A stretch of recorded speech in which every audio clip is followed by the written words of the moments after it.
कर गलत गलत सोचते रहते हो, मेरी आँखों में कुछ हो गया, आँखों में कुछ हो गया, आँख खराब होती चली जाएगी, सिर में दर्द हो गया, माइग्रेन हो गया, ना जाने क्या हो गया, ब्रेन हेमरेज हो गया, ये हो गया। गलत सोच रहे हैं।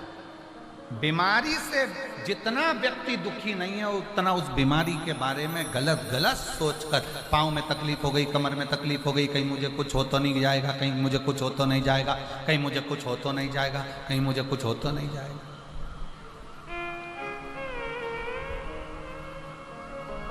क्यों गलत सोच रहे? अच्छा सोचिए। हम पहले भी कहे कि मत बुरे कर्म कर बंदे वरना पछताएगा, भगवान की आँखों से तू बच नहीं पाएगा, तू बच नहीं पाएगा।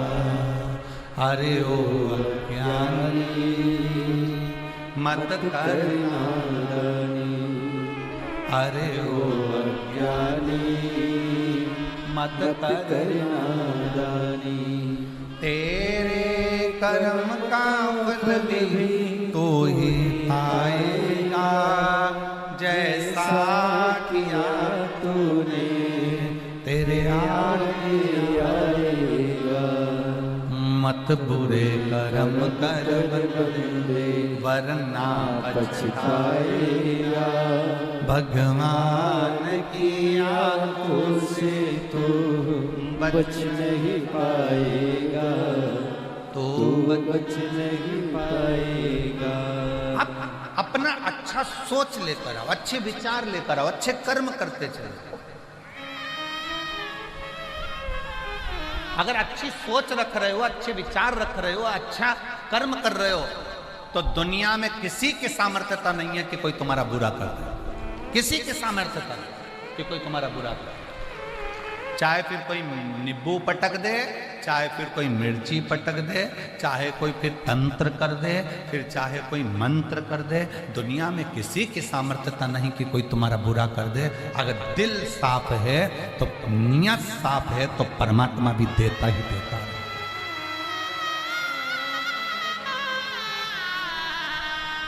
कितना सुंदर कहा, मन चंगा तो जम के बोलो जरा, मन चंगा तो कठोते में गंगा, कठोते में गंगा।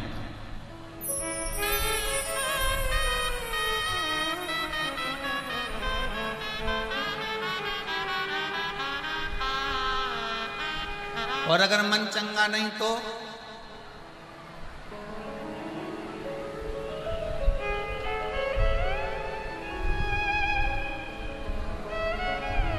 बहुत सारा करोड़ों का धन हो और मन चंगा नहीं हो तो भी फिर व्यक्ति नंगा की नंगा ही है। क्या मतलब?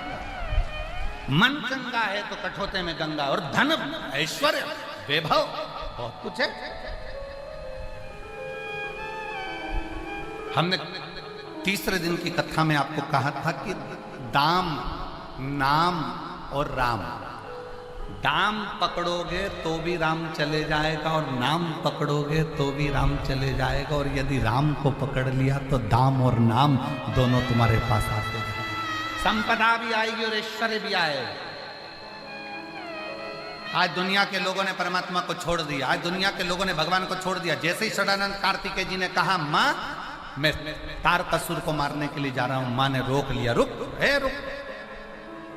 षडानंद कार्तिकेय रुको, स्कंद रुको, तुम कह रहे हो कि मैंने मारा, मैं मारने जा रहा हूं? यही तो भ्रम है दुनिया का।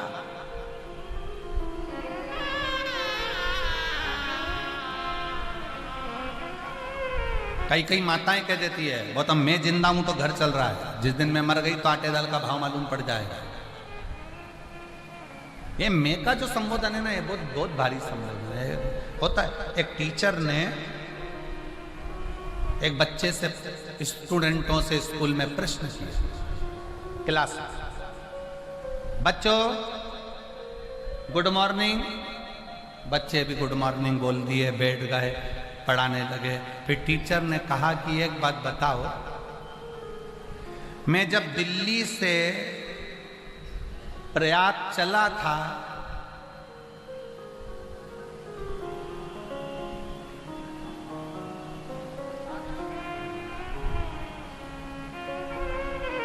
दिल्ली से जब मैं प्रयाग चला था तब मेरी उम्र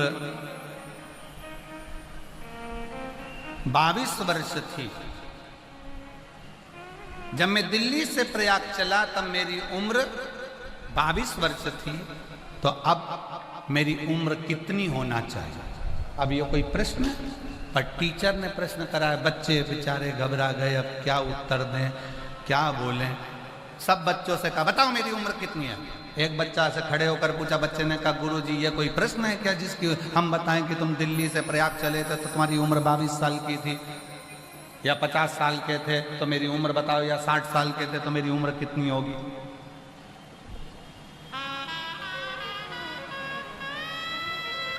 सारे बच्चों ने कोई जवाब नहीं दिया। तब एक बच्चे को फिर खड़ा करा, तू बता कि मैं दिल्ली से प्रयाग चला, मेरी उम्र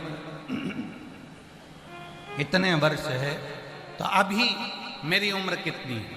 इतने में बच्चा बोला, गुरुजी अगर मैं सही में बता दूंगा तो।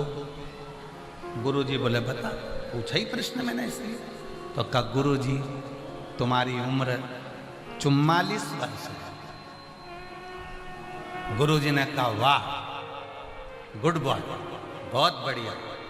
इतना जोरदार बोला, पर तुझे कैसे मालूम कि मेरी उम्र 44 साल है? बच्चे ने कहा गुरुजी मेरे घर में मेरा एक भाई है 22 साल का, वो आधा पागल है।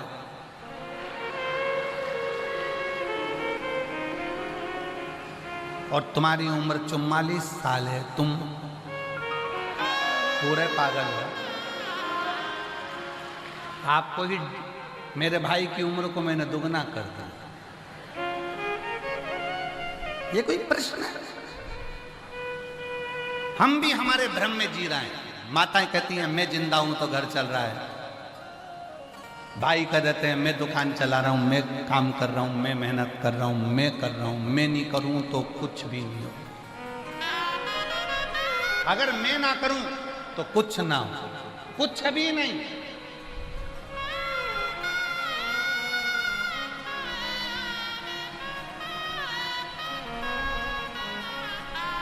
करोड़ों करोड़ों लगभग कल तक का आंकड़ा था 51 करोड़ भक्तों ने त्रिवेणी का संगम का स्नान किया।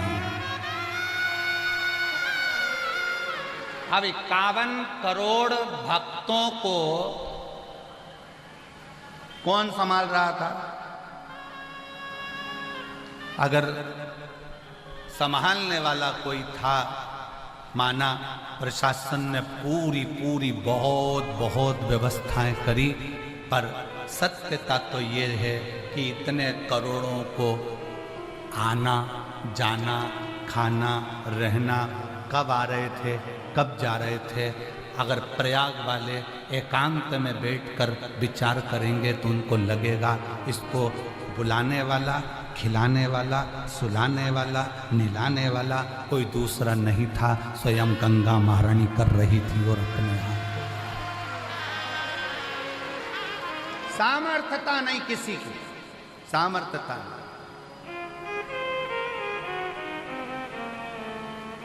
51 करोड़ भक्तों को भोजन कराना, 51 करोड़ों की रहने की व्यवस्था, भोजन व्यवस्था, शौचालय व्यवस्था, अन्य व्यवस्था। और उसके बाद भी कई लोग ऐसे हैं कि दिन भर बैठकर गलतियां छांटते रहते हैं। बताओ इतनी सारी गंदगी हो गई। अरे गंदे आदमी, तू गंदगी देख ही क्यों रहा है? तू तो अच्छा देखना।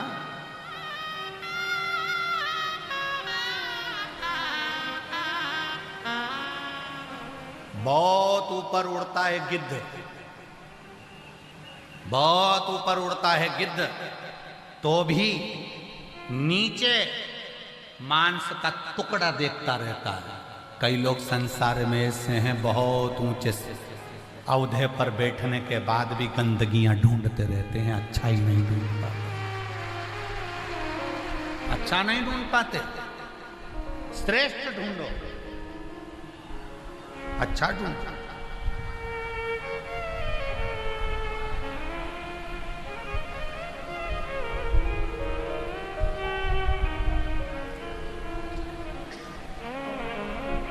यहाँ पर एक माता बैठी है जो अपने परिवार के साथ में कथा सुनने के लिए जब पहले दिन वहाँ से चली थी तो ट्रैफिक में फंस गई थी, बहुत भीड़ थी। हमको जहाँ हम रुके हैं सतवा बाबा शिविर में, वहीं पर वो अपनी बात सुना रही थी। कहीं बैठी होगी तो वो खड़ी हो जाएगी कि गुरुजी हम ट्रैफिक में फंस गए, इतना भीड़। परिवार वालों ने कहा कि कितना किलोमीटर बचा है, तो कहा कि 10 किलोमीटर बचा है पर पहुंचना बड़ा मुश्किल है। तो बच्चों ने कहा एक काम करो माँ वापिस आ जाओ। हम और वो महिला बैठी होगी, हम लोग जब वापिस जाने का विचार करा तब हमने सोचा कि भोले बाबा, हम तो जब घर से चले थे तो 1 लोटा जल चढ़ा के चले थे कि शिव महापुराण की कथा प्रयाग में सुनेंगे। कहीं बैठी होगी तो वो हाथ हिला सकती है कि 1 लोटा जल चढ़ाकर चले थे कि बाबा हमको कथा सुनने को मिलेगी और हम कथा सुनेंगे, पर हम तो वापिस जा रहे हैं।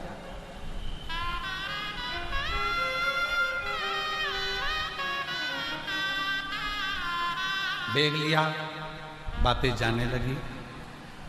एक ऑटो वाला आया, ऑटो वाला आकर कहता है तुम वो प्रदीप मिश्रा कथा कर रहा है वहाँ जाना है तुमको? कहाँ? सतुआ बाबा शिविर में। हाँ, तो कथा तो कल से चालू होगी। हाँ, चलो मेरे ऑटो में बैठो, मैं तुमको लेकर चलता हूँ। इतना बता रहा था वो, इतना बता रहा था, हमारे पास तो पैसा भी इतना नहीं है, केवल 150 रुपये पड़े हैं, अगर तुम 10 किलोमीटर दूर ले जाओ। उसने कहा पैसे के लिए थोड़ी ना काम कर रहा हूँ, तू तो बैठ मेरी ऑटो में।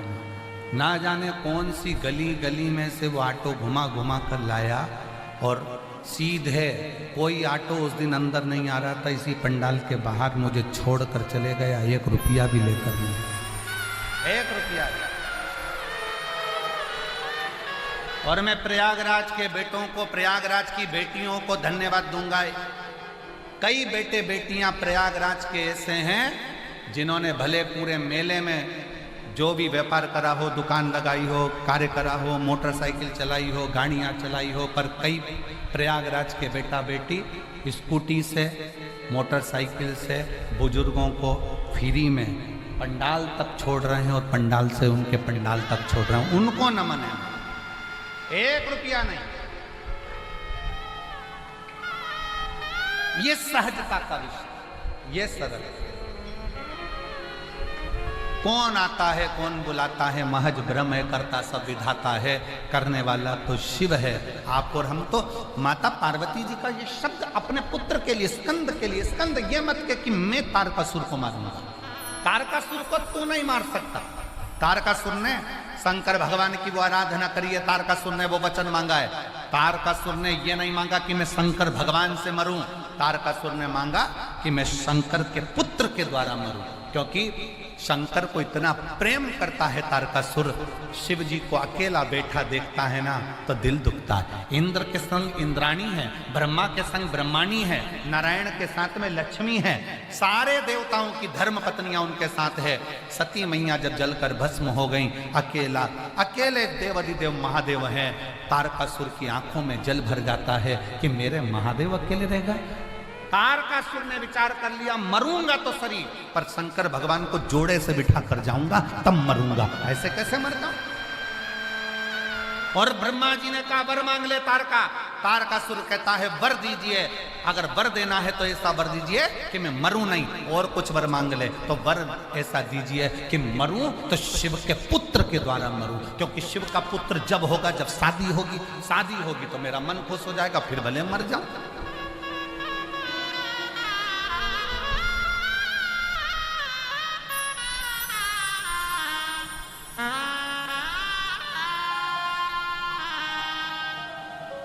फिर भले प्राण छूट जाए।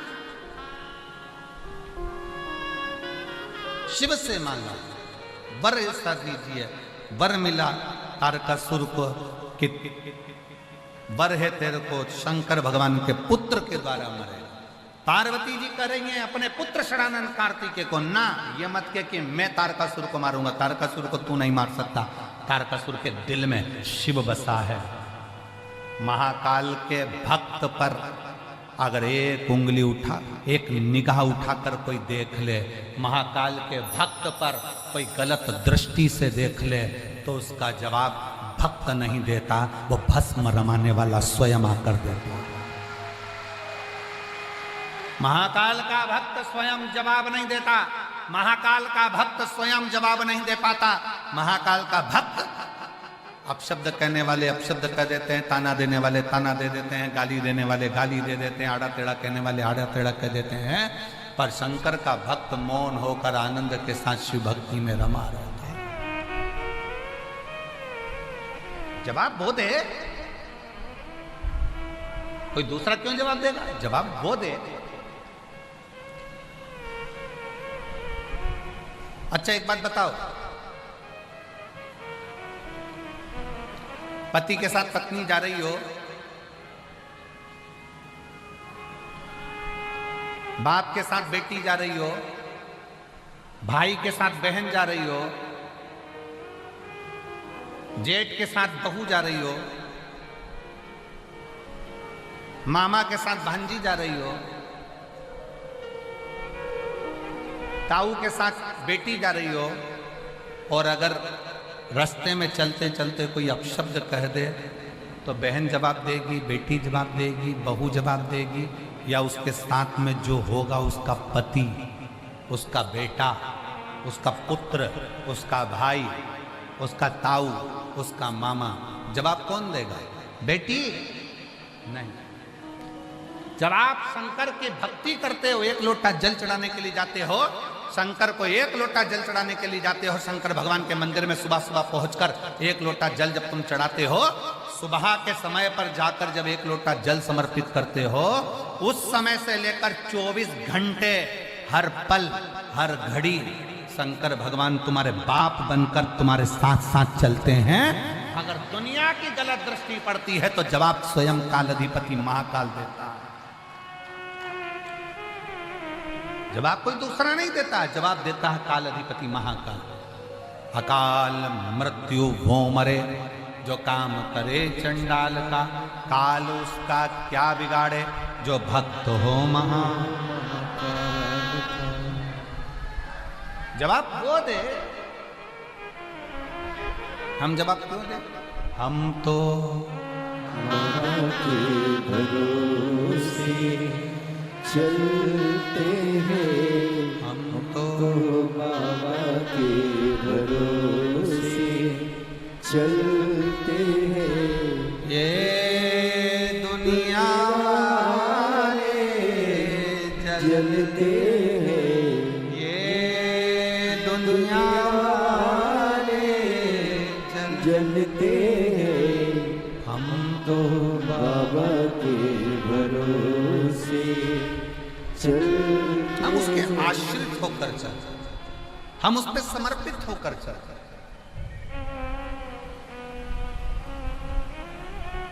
हम अगर उसके दरवाजे पर जाकर विनय कर रहे हैं, निवेदन कर रहे हैं, उससे विनती कर रहे हैं, उसकी अर्चना कर रहे हैं, उसके आश्रित,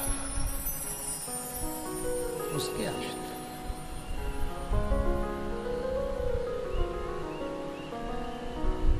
और झोली मेरी तंग, झोली मेरी तंग, भोले तेरे यहाँ कमी नहीं, तेरी कृपा से हूँ, उसकी कृपा से मिला।